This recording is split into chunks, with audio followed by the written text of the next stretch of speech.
Hey, good morning, everybody, and welcome to Invisible Condition. It's not all in your head. I'm your host, Jeff Pearson, and we want everybody with an invisible condition to know beyond the shadow of a doubt that you do have a voice, you have a community, you are never, ever alone. Now, here on Invisible Condition, we get it, okay? I get it, okay? Like life can be tough sometimes. Life can be downright crazy, miserable some days, right? With or without an invisible condition, it can be crazy. I'm 7 brain surgeries in, man. I can relate. Believe me. Here's the thing. There's always hope, no matter what. So what I want to tell you is that if you are struggling with that, if you are having trouble with that and you're like, you know what, Jeff, hope, I don't even know what you're talking about. Life sucks right now. Please use this email. This is the email that goes to our nonprofit, Hydro with Hope. We'll talk about that in just a second. Please email me and just put hope in the subject line. You don't even have to type a message if you don't want to. You can if you want, but you don't have to. I'll answer back with the email, and we can go back and forth on email. I could even send you my calendar link. We can have a conversation on Zoom. I don't want anybody to be without hope. Hope is a big deal. I know what it's like to feel hopeless, and it's not great. So please use it if you need to. Also, welcome to season 8, everybody. I know we're almost a month in, but I'm still excited about it, man. We've been here for 8. This is the start of 8th season, man. This is so cool. Thank you for being here. Thank you for getting us here. Thank you, all my viewers, for bringing your friends every month. Like, we have grown so much in the last 8 seasons. It's insane. I'm so thankful for you, my viewers, and everybody that has made that possible. So thank you. No matter where you're watching from, if you're catching this on Facebook, YouTube, LinkedIn, E360 TV, Apple TV, Roku TV, wherever you're watching, thank you. If you are watching on Facebook, YouTube, or LinkedIn, feel free to comment. Please comment during the show. If my guest or myself says something that you're like, whoa, brilliant, or that's not what I heard, or I got to talk to this guy, or whatever, throw a comment in there. We love talking to the audience. Tell me where you're watching from. Tell me about yourself. I love learning about my viewers. All right, real quick, couple things I want to say about our sponsors real fast, and then we will jump in here. One of them, Hydro with Hope. This is our nonprofit. This is, if you or somebody you love or somebody you know is living with hydrocephalus, you want to check out this page. This is actually a donation page. Hydro with Hope is there to help people going through life with hydrocephalus. That's what I've been doing for almost 50 years. My first brain surgery was at 2 weeks old. Believe me, I can relate to probably can relate to most of anything that you are going through if you are living with hydrocephalus. Let's have a conversation. I would love to talk to you. This is our donation page. You can give monthly. You can give one time. We love you either way. Thank you in advance. One other thing is, oh my gosh, our new sponsor this season is Jake Ellis, Simple Gifting Solutions. This is a company that I'm super excited about, is Cutco Knives. And Jake, that is the name of his company. He is kind of a franchise, shall we say, of Cutco. And man, I have a special place in my heart for this company because my parents bought a set of Cutco knives in 1981. I was 4 years old. And they still have the steak knives that they bought in 1981 in their kitchen, in a drawer. I could picture exactly where they are in their kitchen. I've used these things thousands of times over my lifetime. They're still as sharp as they ever were today as they were when they bought them. All I'm going to say is amazing cutlery can be elusive, but it doesn't have to be. If you are in search of something like that for your home, or if you are a business owner, this is even better. This is really cool. If you're a business owner, if you're a realtor, if you're any kind of business owner that gives gifts to your customers or your employees, you can even engrave your company's logo on one of these knives and give it as a gift. How cool is that? I would cherish that gift for the rest of my life. Like, these knives are amazing. If somebody gave me one of these at a place that I worked as a gift, it'd be amazing. The best part is that Cutco has partnered with Hydro with Hope, and so every qualifying purchase that you make will donate a percentage of that purchase to Hydro with Hope. It's a no-brainer. Jump on the QR code, jump on the website, and find a gift for somebody you love. All right. I think I think that'll do it for today. Oh, sorry. One last thing. Studio sponsor. My studio sponsor is NRG. You saw it at the beginning, the cool graphic at the beginning of the show. If you're a business owner and you like to network, or you know you have to be networking and you want another place to do it, this is the place to go. I swear I've been with them a couple of years. I'm a lifetime member of NRG, actually, because I found so much value in how these guys do what they do. This is the purest form of networking I've ever seen. You come, you get referrals, you go build your business. There's no fluff. There's no superfluous crap that happens at these meetings. It's you show up, you get referrals, you go build your business.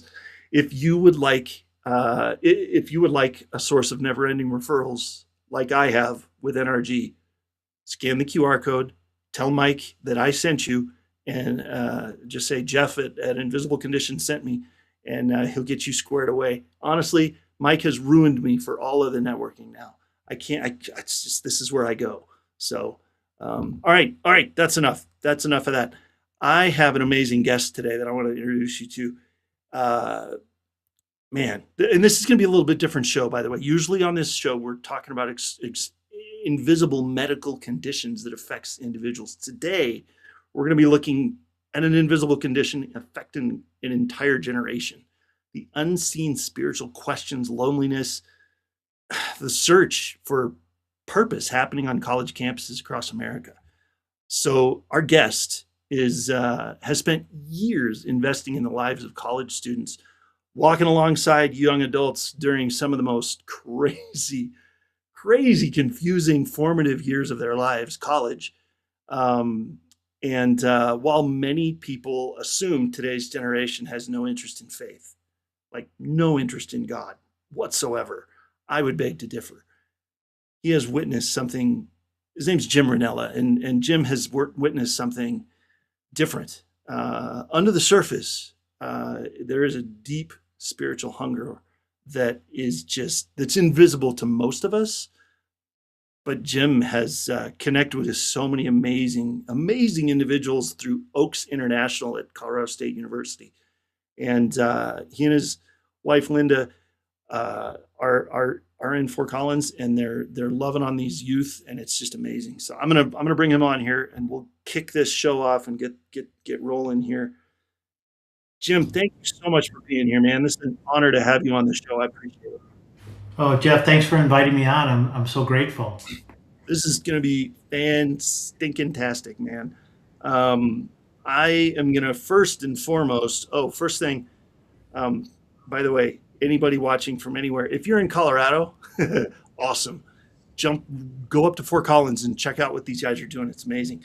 If you're not, I'm going to leave this here, the entire show. This is a donation link because Oaks International is a nonprofit. So we're going to leave this here. And if you feel so inclined, especially after hearing some amazing stories from Jim and I talking today, please donate. Like this is a nonprofit. Like every nonprofit relies on donations. So that's where we're gonna leave that right there. Um, so I got a question for you, Jim, that I ask everybody that comes on the show, regardless of anything. I love this question, and I always get great answers.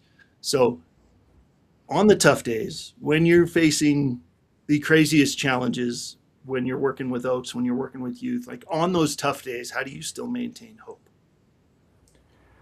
You know, one of the hardest things in our life has been our youngest son got a traumatic brain injury 10 years ago, Hmm. and it's been severe. And in these 10 years, hopefully I have prayed before in my life, before those 10 years, but we have prayed more than ever. And I think on those tough days, prayer has been a lifeline. Like I think it's like God saying, "You're not alone." Yeah, you started.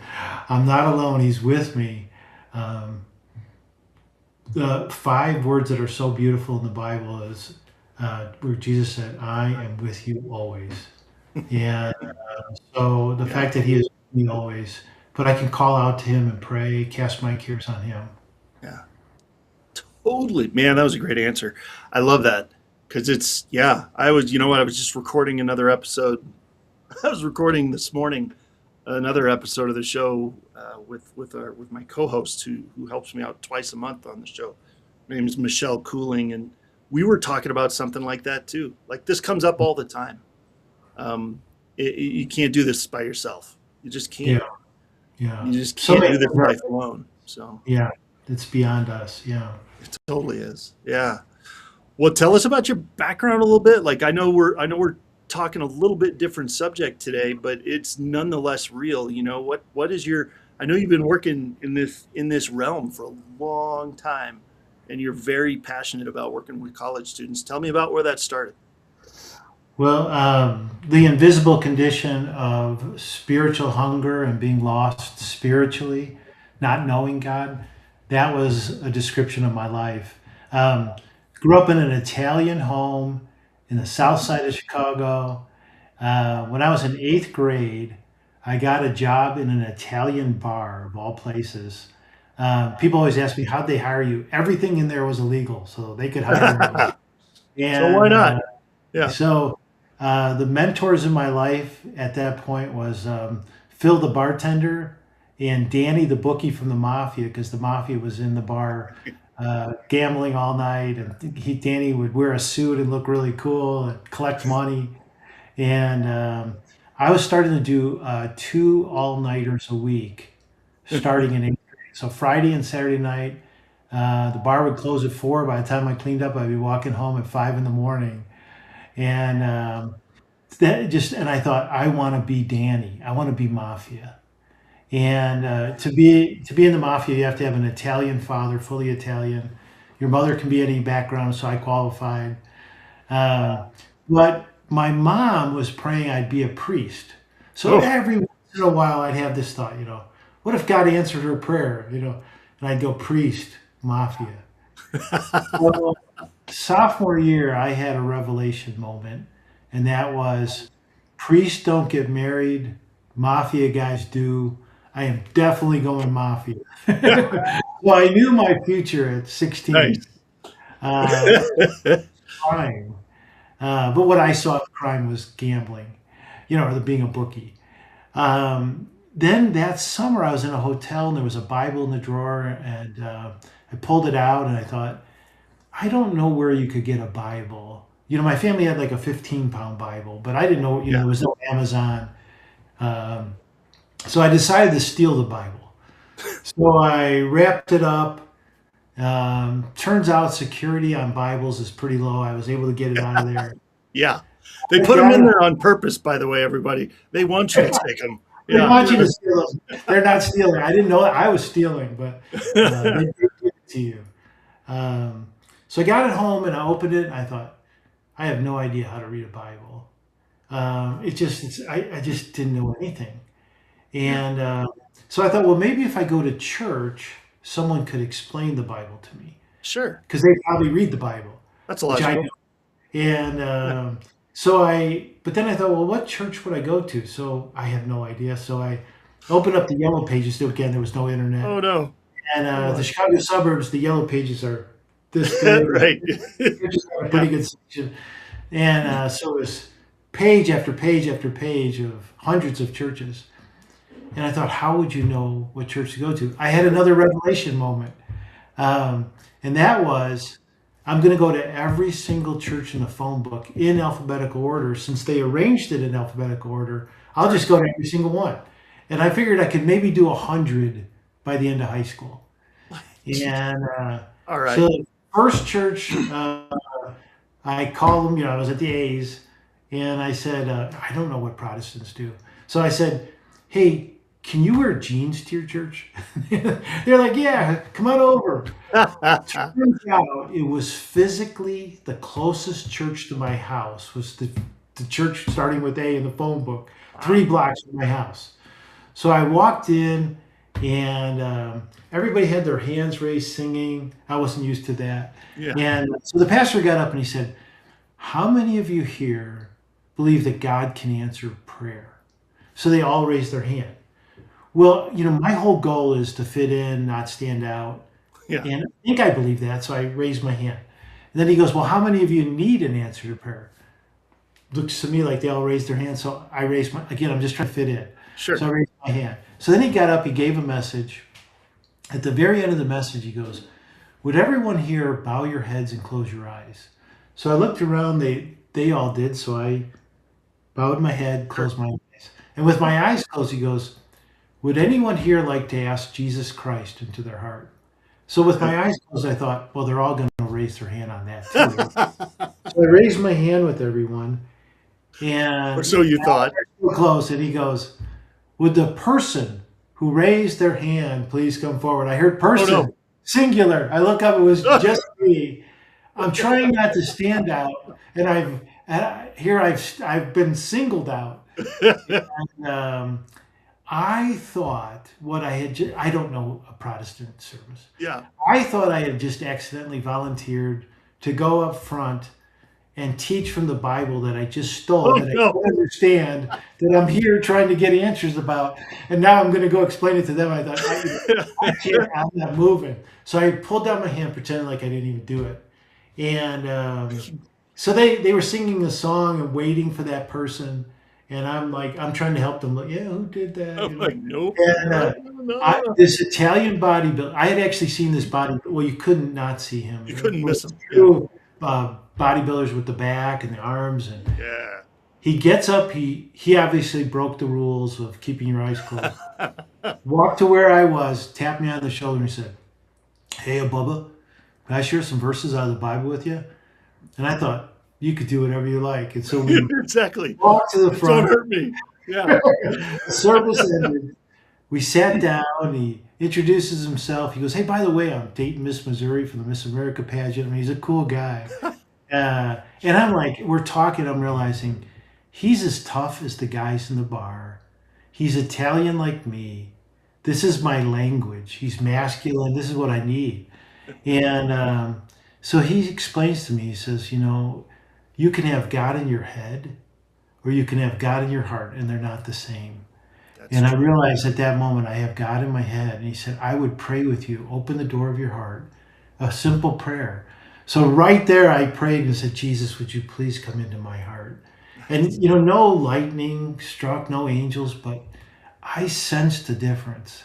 Nice. And so I'm leaving the church that night after talking with Mike, and the church was still people milling around. Someone hands me a Bible, and I thought, "Oh, great! Now I have an unstolen Bible."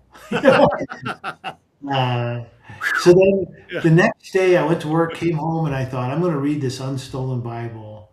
I still don't know how to read a Bible, so I thought I figure out its books, and I figure out they're arranged in a way of, and I thought, well, if I read the last book, the book of Revelation, I'll understand all the other books. But there was a dragon. I was still lost.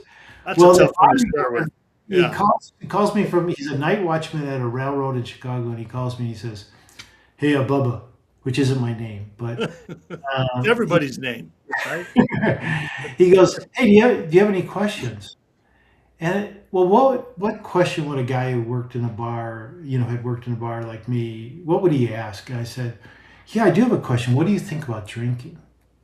And he goes, "Well, I won't tell you what I think." He said, I'll tell you what the Bible says. He says, "Grab a pen and paper." So I grabbed a pen and paper, and I wrote down, and he started listing secret Christian code names. And secret Christian code numbers, which I don't know the names or the numbers, but I'm writing down as he's saying them. So he goes, "Okay, now you got any questions?" And I said, "Yeah, actually I do." I said, you said like John, and then you said like 3, and then you said like 16, and you said it, what do those mean?" Yeah. And he goes, "That's a Bible verse." I go, "Oh, how do you find a Bible verse? That's amazing. So we did a Bible study on drinking. You helped me look up pages and find a Bible verse. And then this Wow.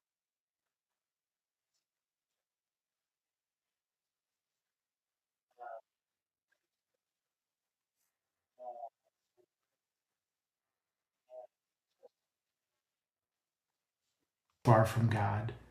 And now I'm on the campus here all these years later, and I think I meet men and women like me all the time. Yeah. They don't own a Bible. We're giving them their first Bible. They've never opened a Bible. Uh, they don't know Jesus or Moses or any. They don't know the name, all those secret Christian code names and secret Christian code numbers. I understand exactly where they are, That's and so so cool. This is. I'm just so grateful that God lets me be on the campus, helping students with the invisible condition of being apart from God. Yeah. So Wow. thanks for. I hope that wasn't too long of an answer, I Jeff. love that. No, no, no, that's fantastic. No, I love it. And we talked about this when we were talking a couple of weeks ago about putting this together. And the only thing that pops into my head when you start talking about this gangster stuff, like, oh, I'm hanging out in the bar and hanging out with gangsters and hanging out with bookies and stuff. All I can think of is Henry Hill to Greg Laurie. It's like from Henry Hill to Greg Laurie. And so that's what I think of. I'm like, okay, you started off, going down this road, and I love that you were like, well, I can't get married as a priest. I can get married as okay, all right, done. You know? Oh man, that's like the mindset you must have had as a kid. I would love to be able to fly on the wall, like in the room when you got that stolen Bible home, right? You're like, oh, I got away with it, you know? Uh, Like at the church that we go to, there's literally tables filled, stacked with Bibles in the back for anybody to take them if they don't have one, you know, and uh, you're stealing one. I love that. That's awesome. Oh, well, what's so interesting is, they did a study on like what's the least packed thing. What does a college student forget? And this is my life. I see college students arriving. There'll be 6,000 of them will be at CSU in weeks from now. yeah. But what do they forget to pack? And the number one thing is hangers because they're taking their clothes off their hangers, putting them into suitcases. Then they forget to bring the hangers to hang them back up. And they get to the Uh, closet and go, yeah. oh, Yeah, then they run to Walmart and buy hangers. Uh, right. but I think the number one least packed thing is a Bible. How many college students will actually bring a Bible? And I think, if they grew up in a Christian home, um, so when they come to campus, and there's that invisible condition of spiritual hunger, we want to connect with them, reach out to them, like Mike reached that bodybuilder reached out to me. But we want to give them Bibles. We want to help them learn how to read the Bible. We want to read the Bible with them. We want to befriend them and help them grow like that guy did with me. Like the ways he did was so real life. Eating together, working out together. That's what we do with the college students. So are you ripped like that guy now? Are you like I know we only see you from here up, so like you did. I have dumbbells in my basement that Nice. move around in the morning. Yeah. Hey, whatever works, man. It's all good. Yeah. That's so cool. So, all right. So you got through school. You got through everything, and you're like you didn't get struck by lightning for stealing the Bible, Yeah. or anything. You're still here. It's all good. So what happened after that? So you're out of college. You're out of like. Did you know that this is what you wanted to do right away? Like I'm gonna be a campus pastor. This is what I want to do. Well, there's Christian ministries on campuses. I'm with Hmm. one, Oaks International, and there's many good ones. Um, so I was involved with a Christian ministry on campus, and I went to college, then grad school. At the end of graduate school, I was really praying about being in full time ministry, and the staff that was at my campus with the Christian ministry. I was at a Christian conference with him, all college students, and he said, "Hey, can I talk to you?" He said, "I'm planning on moving. I would love for you to come on staff and replace me." Oh, I wow. went to a little cabin that I was staying in, opened my Bible, felt like God just spoke right away. And I just, again, another revelation moment because God does those. And Yeah. decided at the end of grad school, I'd go on staff and go into full time Christian ministry on the college campus. And that's been the last 42 years now. And it's just been a joy and a privilege. And I see God at work on this in this generation, and I've seen God at work across the generations. There's a spirit. College students are the most reachable, sendable, teachable people on the earth, Oh, and man. Yeah. they parents drop them off. They never have to eat a vegetable again. Every decision is theirs, including will I have faith. So Yeah. they're facing all the major decisions of life. It's interesting. It's funny that you say that because there's two, in my estimation, there's a couple different categories of people that get dropped off at college, right? There's the ones that already have, like they've been, you know, they came to know Jesus at a younger age, and so they're like, ooh, college, and they're like nervous. They're like, is this gonna be? How's this gonna, and where's the closest, this ministry or that ministry, or somebody recommended something from my church, you know, and there's that. But then there's, I think, what you're talking about, the ones that you're talking about too, which is the ones that have no clue, and they Yeah, come and they're like, what the heck have I gotten myself into? Look at this ginormous place that I have found myself in. I can't even find my dorm room. How am I going to find my classes? yeah, And they're already overwhelmed, right? And so you find them and take them under your wing and go from there, man. I mean, I do you guys set up like? I have a question. So when my son came to CSU as a freshman last year, I remember we came to Parents Weekend, and it was like all over the campus was all these tents and everything, and all the like engineering department and music department and this department and that department, and like, it was overwhelming. How do you have a booth at one of those, or do you like how do you, it's so overwhelming to come on a campus at the beginning of this of the school year. It's nuts. yeah. Yeah, we actually do. We set up a booth in the what they call the plaza right outside the student center, which is a main thoroughfare for the Nice. kids. Okay. Interestingly enough, during they call it Welcome Week, but we would Yeah. call it Orientation Week. Um, the first day when freshmen arrive, we set up our little canopy tent and a table, and we have giveaways and things like that. Oh yeah. But we were the only group out there most days for the first 5 days of school, which was amazing. Wow. So we met probably, we interact with maybe 200 freshmen right there at the table. Um, the second thing we do is this is going to sound like in the age of social media and Yeah. technology, this might sound like an anti technology thing, but we take chalk and so do all the other groups. And we chalk on the ground Nice. and put it on the chalk. We say where our events are and who we are and our Instagram. Students will walk by and grab their phone and take a photo of the chalk That's and look us up on Instagram. so cool. But probably the main way students meet us is we set up on the sports fields, which is a Ooh. massive part of the campus. Every Yeah. student is walking through. They're lonely. They have nothing to do once the orientation's over. They have their whole evening. We're out there playing spike ball, volleyball, game called Nine Square, and our students are inviting students as they walk by. Hey, come join us, and they're lonely, and it's non-threatening. Come play sports. We ask them while we're playing, we try to get to know them. We mention we're a Christian group, and if there's an interest, we have little cards saying how to find us. Um, Cool. we'll say, hey, can we buy you a smoothie, coffee? And a lot of the students, they are lonely that first couple of days. You mentioned, the overwhelmed feeling. Oh yeah. They're overwhelmed, and now all of a sudden, am I doing the right thing? And I'm away from home, and uh, where's my Where's, dog? Where's my parents? Where's my brothers? And where's my uh, hangers? will I Right. make a friend? Yeah, Yeah. and will I fit in?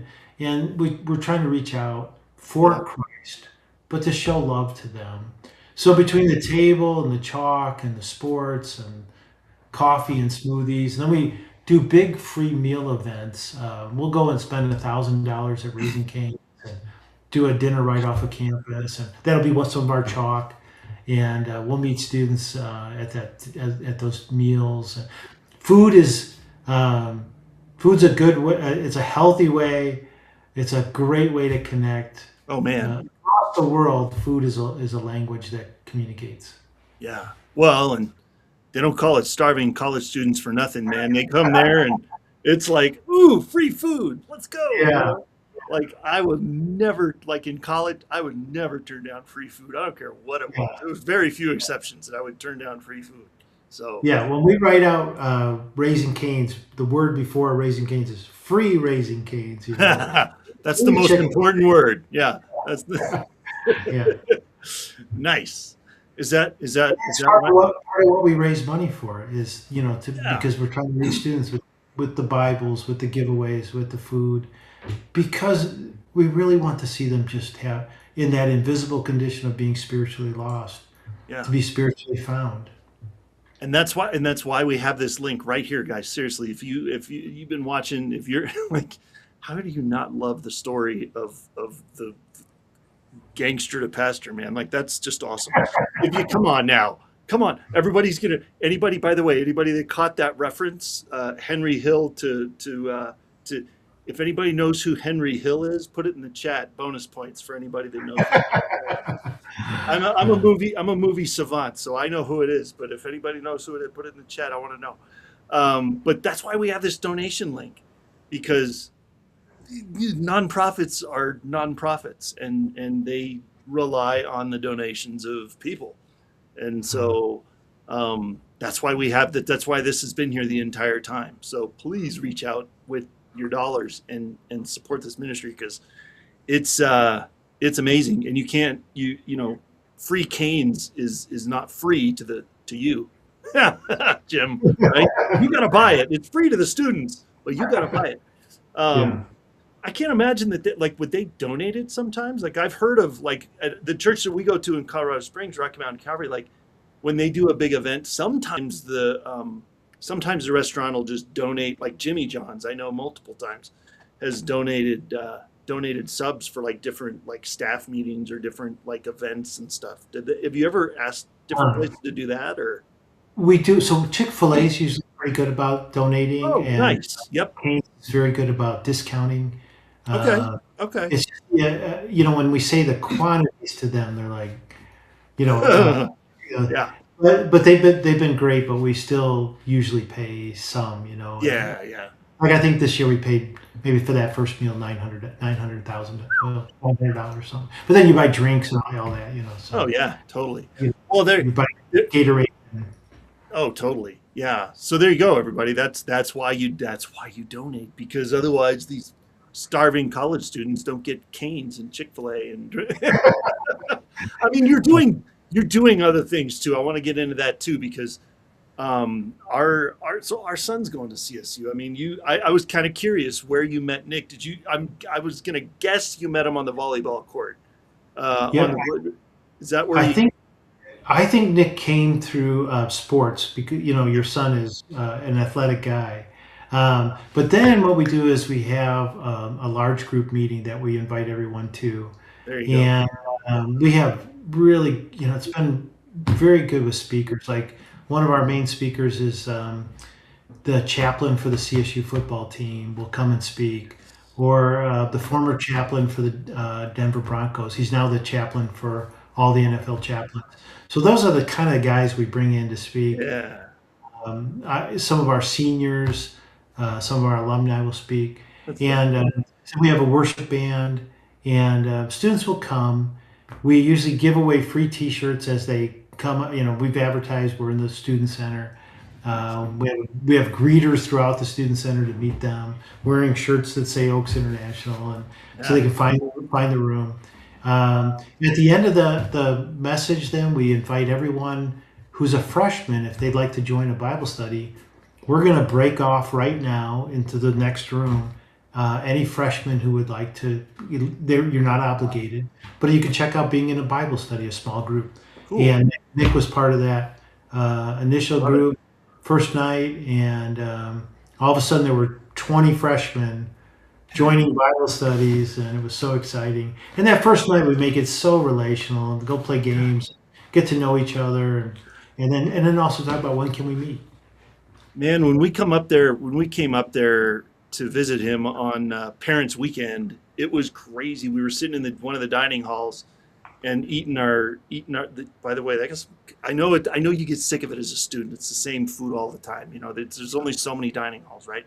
But man, I it was good food. I was like, It's wow, pretty good. I It's could really totally come up in here and that's eat a lunch every once in a while. they have upgraded. They really have. Like the days of like sloppy joes and like crappy food at college campuses is gone, man. CSU does it right. They're doing great. But we were up there, and I swear, I think we were sitting there eating lunch, and within like half an hour, I think I met probably 7 or 8 guys that were part of. I don't know if it was Oaks or if it was probably. It was like, oh yeah, hey Dad, this is so and so from.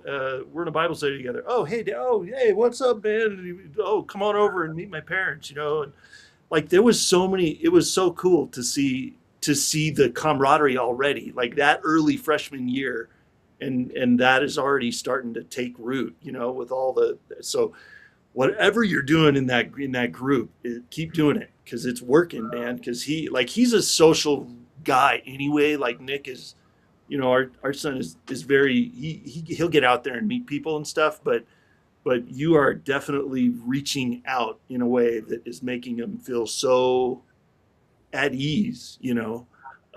It's so cool, so cool. Well, it's really found a community, and Yeah, I listen to repeated words in this generation on the college campus, and probably the number one most repeated word is community. Like they'll say, that's a way we would say friendships. yeah, They say community, but they will say, "Hey, I'm looking for community," or "I found my community," or "I'm not finding community there." And so when a college student comes, in their heart they're thinking, "I have to find my people group. I have to find yeah, my people yeah. and a community." And I think Nick is, and we really want to make Christianity about Jesus and Yes. about love and about friendships and the inviting people in. And there's such a hunger, and then there's that search for community. So Well, that's what Jesus was doing, man. He was creating community. He was creating community with people that the religious people in the synagogues were like, why are you hanging out with those people? But he was yeah, like, that was all he did was create. That's all he wanted to do was create community. Sit and break bread at the table of everybody that would have yeah, it. So yeah, so I love that. Yeah, community is just another word for what's been going on for thousands of years. yeah, It's just cool that that's what you're continuing to do, yeah. and calling it that. It's Yeah. awesome. Well, Jesus said, "You'll know that people will know you are my disciples by your love." So Yeah. we want to show love, of course, love for Christ, for others. So Right. Love for Christ and love for people, right? yeah, And wanting to pour into those people. And that's what I love about what you guys are doing because you are really you're like pouring into all these young people and it is noticeable, by the way, in our yeah, house, what you're doing in just Nick's world. And uh, I'm sure I'm not the only parent that's told you that. So it's you. I mean, I'm loving it. It's so cool. well, It's really cool to watch and to hear what's going on. So well, Jeff, thank you. I want you to know, I sense that God is doing something amazing on the college campuses across the U.S. I mean, it's not just at CSU. Yeah. And there's a spiritual revival going. It's the hidden, untold story. There's a spiritual revival going on across the campuses, and there's different Christian groups. Like I said, we're with Oaks International, but Yeah. um, I think the name above all names is Jesus, and He is reaching college students using different Christian groups. But I just think it's the Holy Spirit at work. Well, it's so crazy because you're never going to hear about this on the front page of a newspaper or on the news. Right? You're never gonna you're not going to hear about this very many places. So that's the other reason I wanted to have you here, because this is a big deal, and Jesus is alive and well on college campuses all over the country. And but to watch the news, you would think he was dead, Yeah, right? You would think, like, you would think there's no interest in God and there's no interest in any of this, but holy cow, you could not be more wrong.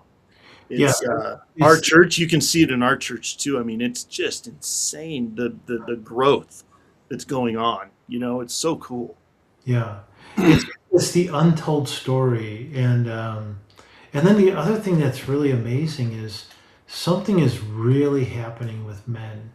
Yeah. Like just to give you an example, I mean spiritually. Hmm. Um, our fall retreat, we combined with a couple of campuses, also with our ministry, Oaks International, and a week out, I was like, "How are we doing for registration?"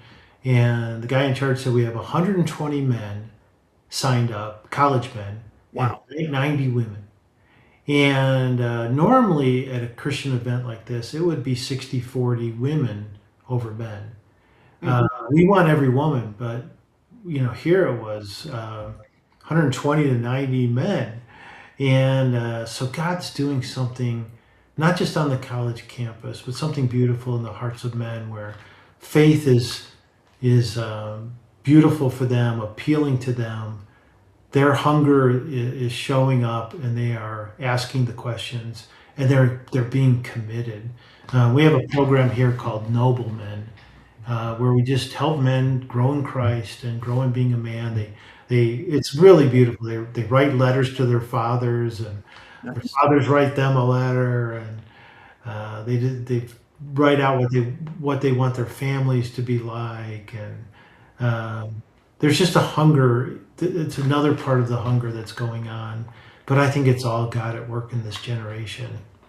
So cool. Well, and I love that you're starting with. I love that so many men stepped up for that, because that's where I know that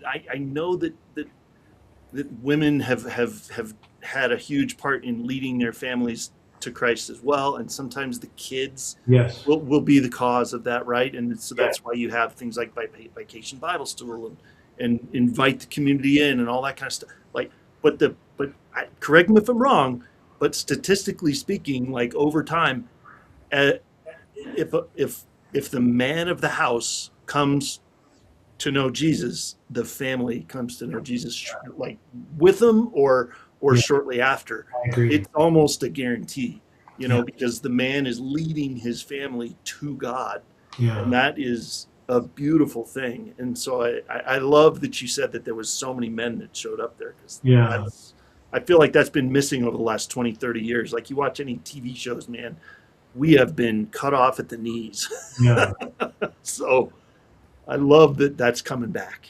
Well, yeah, it's interesting. Like we have probably four men from ROTC in our ministry, and these are guys who are preparing for a life in the military, and Yeah. and so then when you have the chaplain of the football team come, uh, they connect, and the chaplain for the Denver Broncos, it was, now he's the chaplain for the NFL chaplains. Yeah. And he was a football player, born in Iran, grew up a Muslim, came here to CSU after his family moved to the United States, played football, and came to Christ on the football team at CSU, Nice. and now tells athletes about Christ. But those are the kind of guys that come and speak. And um, my wife and I do a message every year on dating and marriage. Uh, Yeah. Same verses, same jokes, and I'm like, uh, Yeah. students are listening, and they want to know, how do I select the right husband or wife, and so we're Hey, trying to really connect with where this generation is, with a real focus on Jesus and teaching from the Bible. I mean, I will say my junior high and high school, I had the same pastor through junior high and high school at the church that we went to in Fort Collins. And, and he formed he formed my mind around what you do to prepare for marriage, right? And what you need to do as a seventh grader, eighth grader, ninth grader, high schooler to prepare for that, and how to be a good husband before you even, you know, before you're even ready for that, you know. But he's planting these seeds and stuff, and then you get to college and they're planting different seeds, and it's such a process, and it's such a cool thing when you get to do that as a pastor. Like, I'll never forget. I still keep in touch with that pastor from Uh, junior high and high school and from college. And like you know, it's just, it's such a cool role that you get to play, you uh, know, yeah, just awesome. it is a privilege, a total privilege. I thank God often for this role. So Absolutely. Yeah. It's not an easy thing, all the time, of course, but nothing worth doing is easy all the time, right? So, so again, I want to just encourage everybody that's watching, like, at least scan the QR code, at least scan it. Consider donating. Donate if you want to. Like, these guys can use it. I mean, this ministry is amazing, and I know like I didn't do this to, you know, to necessarily be like, well, my son's in the you know, hanging out with the ministry, so I want to come on the show. But but when Jim and I started talking, you know, he reached out. By the way, you reached out to me. This impressed me. By the way, I've never had this happen before. You reached out to me and said, I want to talk to you about your son, about how what he's doing in our ministry, and tell you a little bit about our ministry so that you know where he is and what he's doing. I've never had that happen before with anybody. So that in itself is pretty cool. And I've never, that kind of ranks right up there with the young man going and asking dad for permission before he proposes to his daughter, right? uh, Like, it's that kind of thing, right? It's just cool. I loved that. hmm. So keep doing that, because Yeah. that's really cool. Well, we love connecting with the parents, and Yeah. can I tell you a cool total God provision story? You were talking about donating, but Bring it. this is probably the fastest. No, it is the fastest answer prayer I've ever experienced. Yeah. Um, so what happened, and this actually impacts your son. So we have a program at the end of at the end of the school year up in Montana. We call it Big Sky, Mhm. where we've rented out a Christian camp for a couple weeks, and we just bring college students from around the U.S. together to help them grow spiritually, to train them in topics like evangelism and disciple making and missions. And but that's more expensive. That costs $750 for the Yeah. 2 weeks. But I brought all our students together and said, Linda and I will donate $250 of the 750 to whoever goes. Well, Sweet. God just worked, and 10 students from CSU said we're going. All of a sudden, Linda and I owed $2,500 and we hadn't raised it. So I sat down on my couch and I journaled. And what I journaled is I wrote across the top a Bible verse that says, the Lord will provide. And then I wrote out, God knows where I am. And he can cause anybody in the world to know where I am. Mhm. And God knows what my need is, and he could cause anybody in the world to know what my need is. So I prayed right then and I said, Lord, I pray you would cause somebody in the world to know where I am and what my need is. And I pray you would do such a cool story I could tell others about you. Right then, that second, I get a text. And so that you believe me, I'll look up the text and read it to you. But I get a text from an alumni who lives in Georgia and probably was in our ministry like 30 years ago.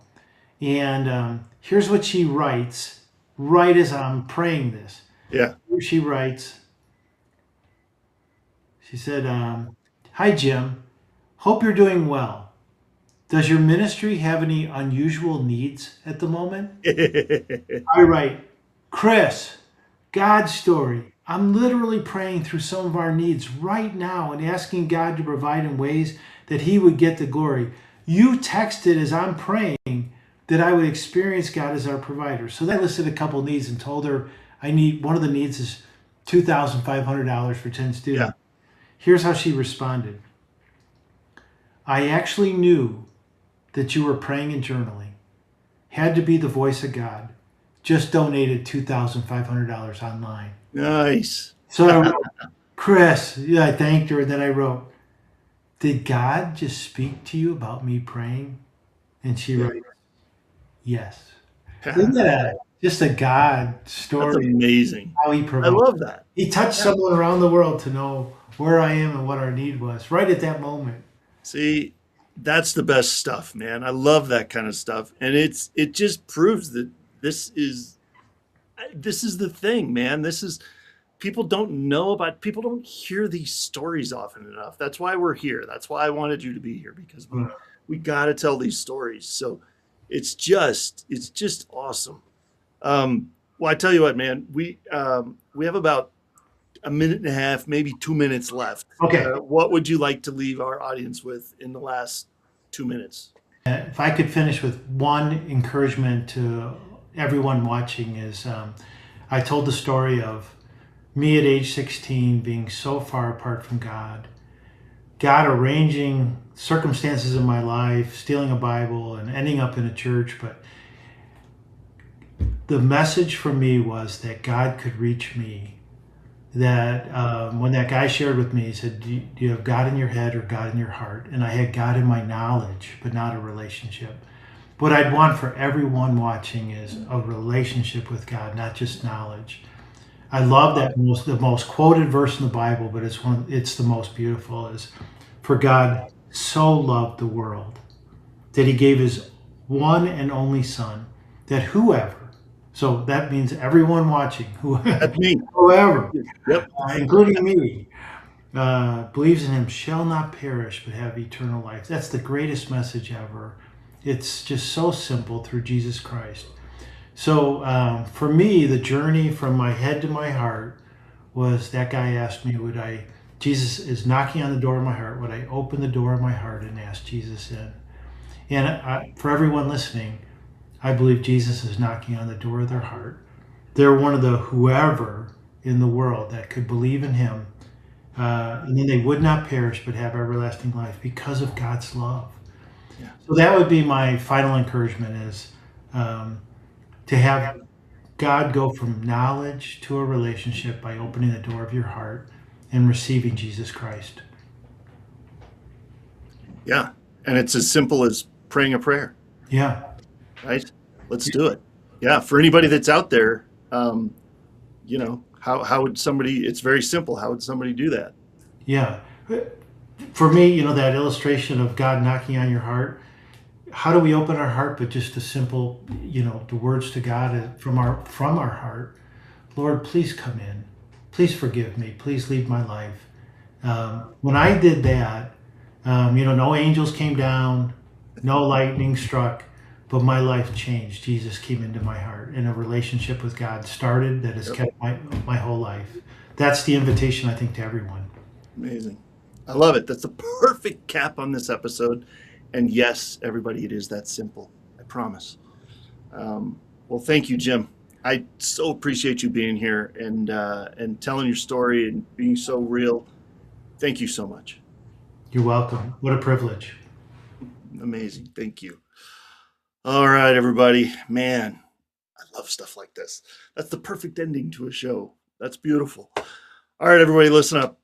We're out of time. Join us, though, for our next episode, which will be on Tuesday, July 14th. Same time, same channel. We'll see you on Tuesday, July 14th. Till then, have an amazing day, and we'll see you next time.